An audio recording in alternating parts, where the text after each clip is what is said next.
जब दुनिया के सबसे बड़े लोकतंत्र का पर्व मन रहा है, जब एक विशाल चुनाव प्रक्रिया बिना रुकावट चल रही है, तब विपक्ष नए नए बहानों से चीटिंग का शोर करता हुआ विरोध की तख्ती लेकर देश के सामने है। 26 अप्रैल को 100% वीवीपैट को गिनने की याचिका सुप्रीम कोर्ट ठुकरा चुका है और एक हफ्ता भी नहीं बीता कि 2 मई आते आते विपक्ष के पास नई दलील है कि वोटिंग का फाइनल आंकड़ा जारी करने में 11 दिन की देरी हुई, यानी कुछ तो गड़बड़ है। ভোটের দিন লোকে একটা জানতে পারলো এত পার্সেন্টেজ ভোট হয়েছে, 4 দিন বাদে নির্বাচন কমিশন উল্টে দিয়ে বলল না না এটা তো নয়, আরো 5% বেশি হয়ে গেছে। 11-day delay in putting out detailed turnout data in the first phase, 4-day delay in putting out detailed turnout data in the second phase is unheard of, unprecedented and unacceptable. I don't want to read much into the delay.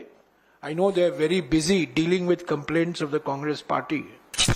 Voting का final आंकड़ा देरी से आया, इसे लेकर conspiracy theories की बाढ़ आ गई। सबसे बड़ा सवाल ये उठा है कि कुल कितने लोगों ने वोट किया, ये नंबर अब की बार क्यों नहीं बताया गया। विपक्ष के मुताबिक केवल मतदान का प्रतिशत बता देना काफी नहीं है। सुप्रीम कोर्ट ने कहा है कि हर नागरिक को ईसीआई पे विश्वास रखना चाहिए, इलेक्शन कमीशन पे विश्वास रखना चाहिए, वो सही भी है। लेकिन सवाल ये उठता है कि क्या इलेक्शन कमीशन ऑफ इंडिया या और संस्थाएं विश्वास लायक हैं या नहीं, ये सवाल उठता है। अभी क्या हो रहा है कि पहले चरण के बाद जो नतीजे इलेक्शन कमीशन की वेबसाइट पे आए हैं कि कितनी परसेंटेज वोट हुई, वो 11 दिन के बाद आए हैं और केवल इतना ही आया कि इतनी परसेंटेज वोट हुई, कितने वोट पड़े हैं वो वेबसाइट पे नहीं दिखाया गया। इसका कारण क्या है ये मैं नहीं जानता और कुछ लोग कहते हैं कि इसमें कोई आपको विश्वास रखना चाहिए कि ये जो कहा गया है वो सही है।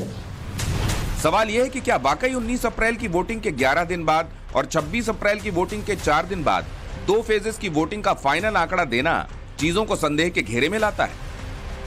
इस सवाल का जवाब तलाशने से पहले ज्यादा अहम यह पता करना है कि क्या पोलिंग के बाद ईवीएम के आंकड़ों से छेड़छाड़ हो सकती है। ईवीएम में छेड़छाड़ को लेकर विपक्ष ने पिछले 10 साल में कई मौकों पर सवाल उठाया है, लेकिन बड़ा सवाल यह है कि जब भी ये मामला अदालतों में पहुंचा, ईवीएम पर विपक्ष की आपत्तियां कोर्ट ने खारिज कर दी। लेकिन इस बार मतदान के आंकड़े देरी से जारी करने को लेकर ईवीएम पर सवाल विपक्ष द्वारा खड़े किए जा रहे हैं। लेकिन जब हाल ही में सुप्रीम कोर्ट ने अपनी स्क्रूटनी में ईवीएम से छेड़छाड़ की आशंका को नकार दिया है, तो फिर ये नया बहाना जिसमें टाइमिंग को लेकर ईवीएम को कटघरे में खड़ा किया जा रहा है, क्या ये सही है? वीवीपैट पर 26 अप्रैल को आए फैसले की सुनवाई के दौरान सुप्रीम कोर्ट में चुनाव आयोग ये बात साबित कर चुका है कि ईवीएम से चुनाव कराने की प्रक्रिया निष्पक्ष है और उसमें गड़बड़ी नहीं हो सकती। ये तो अभी ताजा मामला है। याद कीजिए साल 2017, उस साल मई के महीने में चुनाव आयोग ने ईवीएम की हैकिंग का ओपन चैलेंज दिया था। आपको हैरानी होगी कि ईवीएम पर सवाल उठाने वाला कोई भी दल इस चैलेंज को स्वीकार करने की हिम्मत तक नहीं दिखा सका था।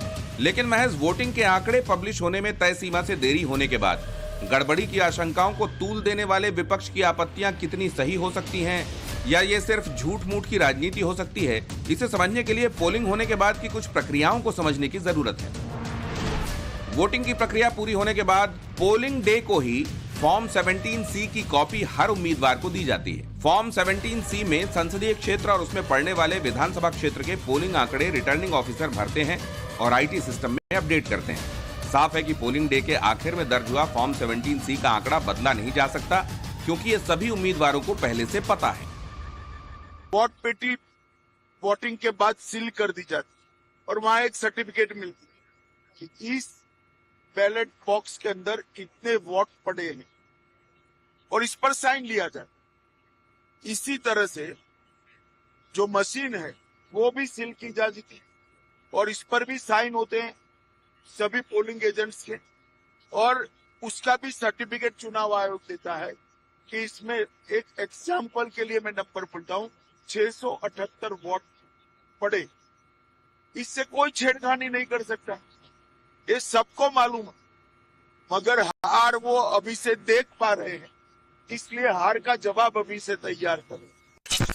अब मसला यह है कि जब विपक्ष के एक एक कैंडिडेट को फॉर्म 17C मिला होगा तो फिर आशंकाएं खड़ी करने की वजहें क्या हो सकती हैं?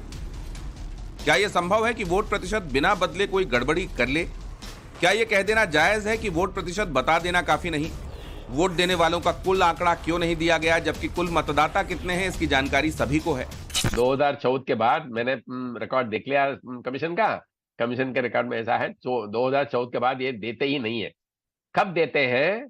सब काम पूरा होने के बाद, जब काउंटिंग का काम पूरा हो जाता है, रिजल्ट्स बाहर पड़ते हैं, उसके बाद कमीशन अपने वेबसाइट में जो अपलोड करता है हर एक कॉन्स्टिट्यूंसी का टोटल इलेक्टर संख्या और टोटल वोटर संख्या और किस कैंडिडेट को कितना मिला, ये सब जो इंफॉर्मेशन देते हैं, तभी जाके पूरा ब्यौरा उधर से मिलता है।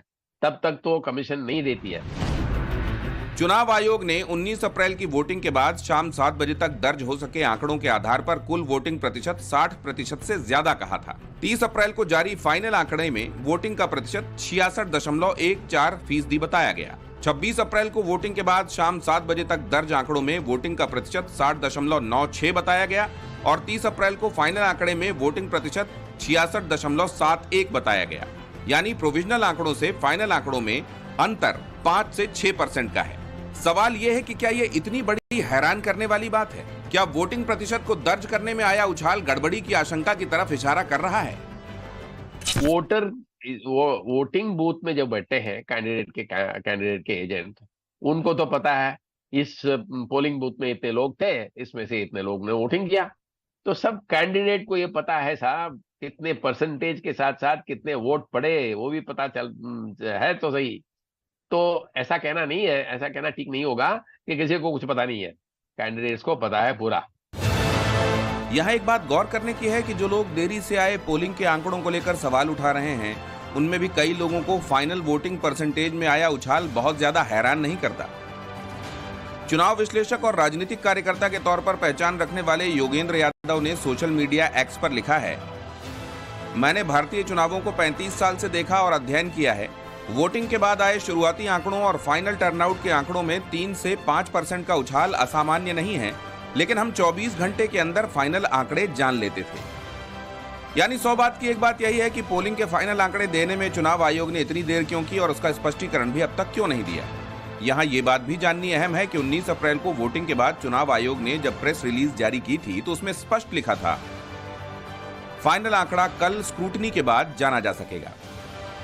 तो फिर ऐसा क्या हुआ कि पोलिंग का फाइनल आंकड़ा 30 अप्रैल को जारी हुआ? क्या सिर्फ हीला हवाले में यह रह गया या कोई और समस्या आई? ये पूरा हिंदुस्तान कह रहा है कि ईवीएम में कमी है।